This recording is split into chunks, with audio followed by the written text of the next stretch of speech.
Hey everybody, Tim Sackett back with another episode of HR Famous, and I have a, a recruiting, like operational famous person. Not a lot of HR. Well, you probably do a lot of HR. But Carly, introduce yourself to everybody so everyone knows who you are, and then we'll talk about kind of what you do. Yeah, my name is Carly DeLuca. I'm with Dependable Nursing. I just took over ownership back in May. So thanks for having me today, Tim. So you knew you actually had like a recruiting background, and then and then you worked in other. Well, tell me, I guess, what Dependable Nursing does, and then we can kind of dig in Yeah. from there.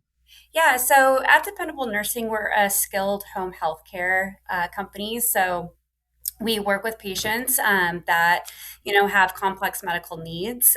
So we kind of have two sides of the house. It is a little bit different, and we're kind of in a unique space because we work with pediatric patients. So we have our Oh yeah, traditional home health care side, where we bring in sick kiddos or people coming out of surgery, and we're really trying to get them better and just back up to being able to live on their own again. So it can take yeah. anywhere from 30 days up to 6 months. So yeah, Well, and then on the other side, oh, sorry, go ahead. like a lot of unique requirements in terms of caring for children as well, right? So like it's more difficult to find some of that home healthcare workers, knowing that like they're going to be with kind of a vulnerable community to begin with.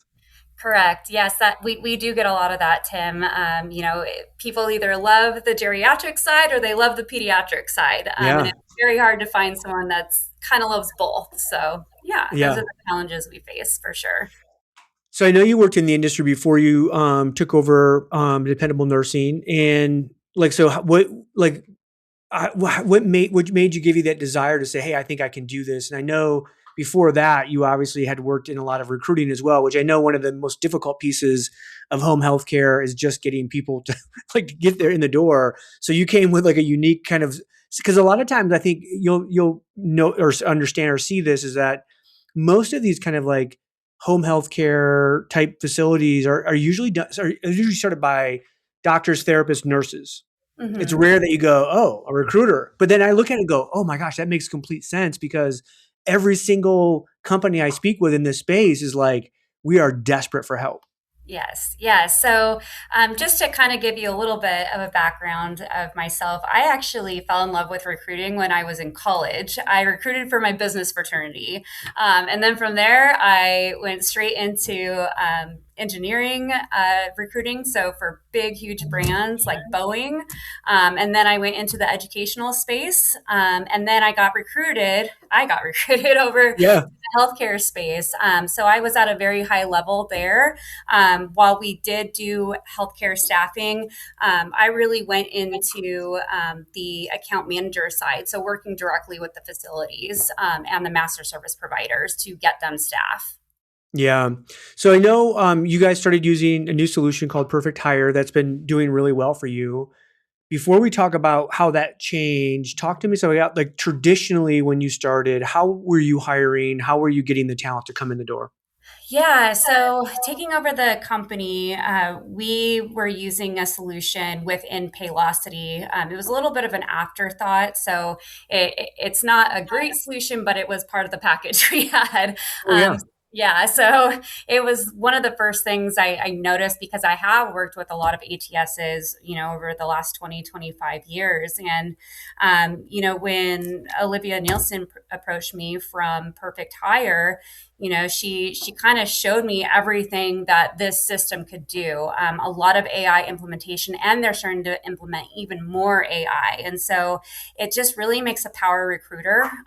You put out the job, and it gets everywhere you need it to go, and it does even next steps for you. So I love that you can personalize it to how you want your flow to go. That's Yeah. the biggest selling point for me. Yeah, because I think like especially like again, you're running this kind of mid-sized business, and like so many people get involved. And again, I think it's very typical too that whatever payroll HR system that we buy, Paycom, Paylocity, ADP, blah blah blah. There's a million of them out Yeah. there. We tend to just take whatever like module. Like, okay, you have a recruiting module; it'll get our jobs out there, but it doesn't really work for recruiters as well as we would hope.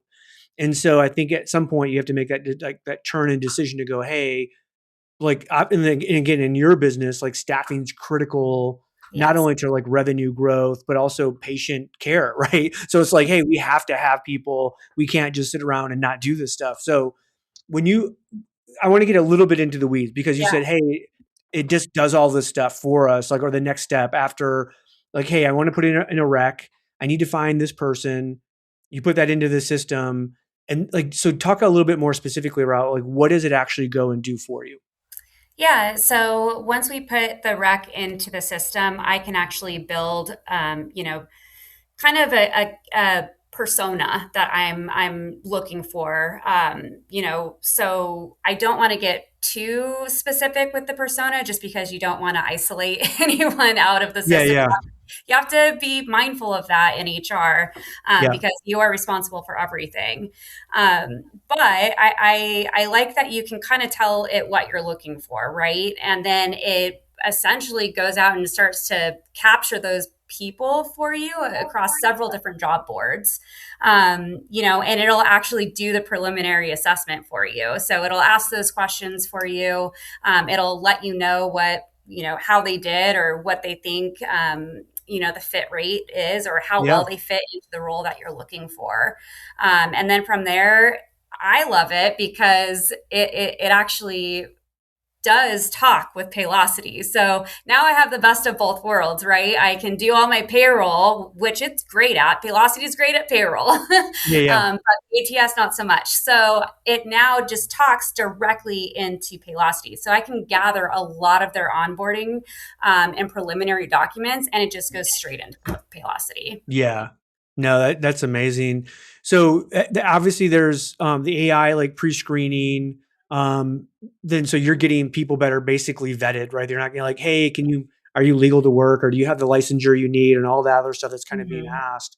Um, what's the next step that you guys do in your process after you have that? Is it just setting up the interview or getting them to come in person, or like how do you Yeah. So walk me just through that? And I know like I like to dig into the details of it so we know like what works for, Yeah, so after the preliminary process and they present the candidate, we do like to go in and do a phone screen with our team. So our HR coordinator will go and do the preliminary phone screen. As long as everything lines up, then we do bring them in for an in person.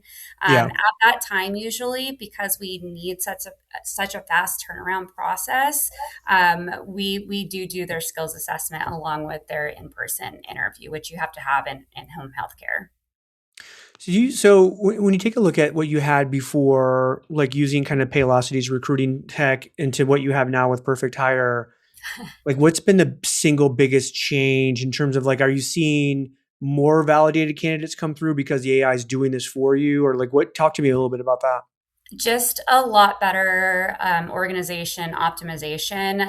Paylocity, they have a million duplicates in there, and you can't delete it or you can't combine them. And it just gets really frustrating. So now I have a recruiter that's going into my talent pool, and they can't figure out what from where, because there's so many different profiles of that same person. Whereas this one, it's more intuitive. So it Yeah. kind of knows, if a person's the same, and then it connects it together, So Oh it's just yeah. easier to search. Just the notes are easier. Attaching files and anything you need is easier. It automates that for you, actually, and keeps reaching out until it gets the documents it needs. So Yeah. it's great. No, I mean, especially like when you're like again, you like you have a smaller team. I think a lot of people are in like that same situation where it's like, yeah, I would love to go out and hire 10 people to do all this, but like Yeah. the reality is just we don't have the money to do that, right? So you have to like kind of use all the automations, that you want. When you think about where the tech is, and I know it's a big change from where you came to what you have now with Perfect Hire. Is there anything else that you go like you look and go, oh, I wish it had this, or I wish this is another feature I'm looking for? Honestly, the only thing I would say I wish it had, just so I could use it all inclusively, is the payroll side. But I just know like how like all the red tape around that, so I get it. But Oh I would yeah, say yeah, anything, it'd be like, let's just use everything in here, yeah. right?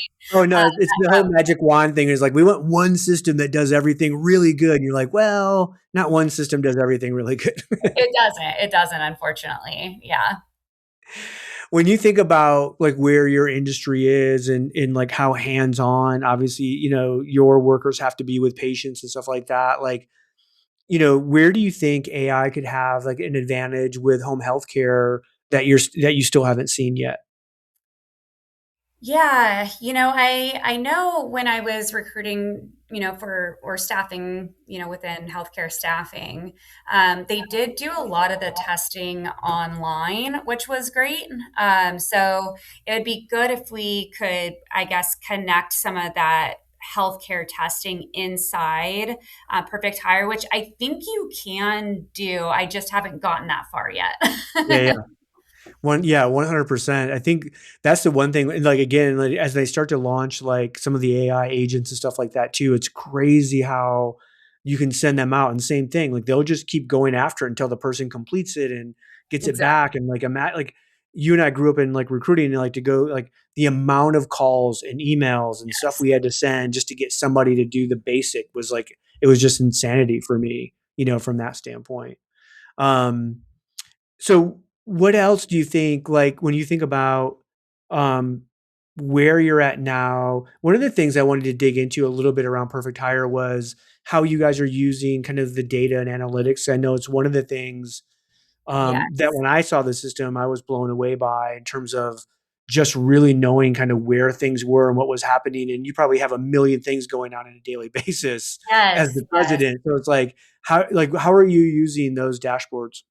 Yes, and thank you for bringing that up, Tim, because that is a huge part of it, right? You want to know that your process is working, and if it's not, where is it broken, right? And Yeah. Perfect Hire does track that for you, right? They not only tell you what your end results are or your end analytics, but they tell you where exactly in the process you're having that hiccup or where you're losing that candidate. So that is very insightful. Again, just because with a quick turnaround, it is good to understand at what point in that very quick process do I need to tighten it up a little bit more, right? And really get that clinician engaged and really want to come work for your company. Yeah, yeah. No, totally understandable from that standpoint. The single biggest failure of any tech we have doesn't. It's not even in HR or recruiting. It could be anywhere in operations. Is Yeah. adoption. Like when you rolled this out to your company and to your team, did you have any adoption hiccups or like what did that look like? Talk to me about the implementation side and how long that took. I think they were excited just to get out of the Paylocity ATS because it was so frustrating. It was a pretty seamless adoption. Again, Liv came into the office almost once a week, just helping Yeah, me understand it and do it. And it's such an intuitive tool. It's really easy to use, which I like, yeah. right? You have those sales forces, which are great. You can do anything in them, but they're very, very hard to understand and use. Whereas this is a pretty plug and play, simple adoption. Yeah, like it's interesting because I know when I sat down with the team and saw the product the first time, I was like, it seems like it was designed to build for like, and it sounds corny to say, but like designed to build for people that hiring is important. Because Yes, we've worked within ATSs that you're like, who designed this thing? Like, do you even 100%. want to hire somebody? And like, this is like, no, if you really have to hire and it's really important for your operations, this thing cuts through all like the BS and gets right to it, right? 100%. I Yeah. couldn't agree with you more, Tim. And that's what I like, right? With needing so many hires, I mean, when I first took over the company, I said, what's the first thing I can do to make sure that we start getting on an upward trajectory? And they Yeah. said, we need 40 nurses now. And I was like, okay, let's do it. And so Oh my God.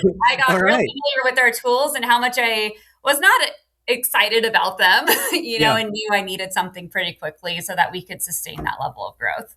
Well, I mean, and you're in a very competitive environment. Like whoever can get the body there that can do the work Yes. is going to get the business. And so as it comes down, and that's where I think it's crazy to me when I go and take a look at within your industry, the companies that are growing and doing really well tend to have really good hiring processes and technology, and they have it on the tracks, right? And the ones that are failing are either are just muscling it with a lot of bodies, which again is expensive to do and hard to like make your margins, or they're not growing the way they should be. So it's like I think to me it just seems so critical to have like the right technology, from that standpoint. Yeah, absolutely. Yeah, margins are a huge deal in home healthcare. You have to you have to hyper focus on it because they're very slim. I mean, Yeah. with Medicare and Medicaid, it's very hard to find, the right mix, right? But once you know those numbers and the right mix, then you know exactly what you can pay per role in case that you take on. Yeah, that's awesome. Well, I want to thank you so much. If people want to reach out, find you, is LinkedIn the best way? LinkedIn, or we have a website, dependablenursing.com. We've been around for 20 years, so we're very well known in the San Diego community, and we'll be expanding shortly out into Riverside and San Bernardino counties. Awesome. Congratulations on that. And thank you so much for sharing your story. If you want to dig in and have more questions, reach out. And Carly will definitely be able to help kind of share her journey with Perfect Hire and some of the great things that have happened there. And again, thank you so much, Carly. Appreciate you coming on and sharing your story. And everybody, that's another episode of HR Famous. I will make sure we do better next time, even though we did great this time. So there you go. Thanks, everybody. Thanks, Tim.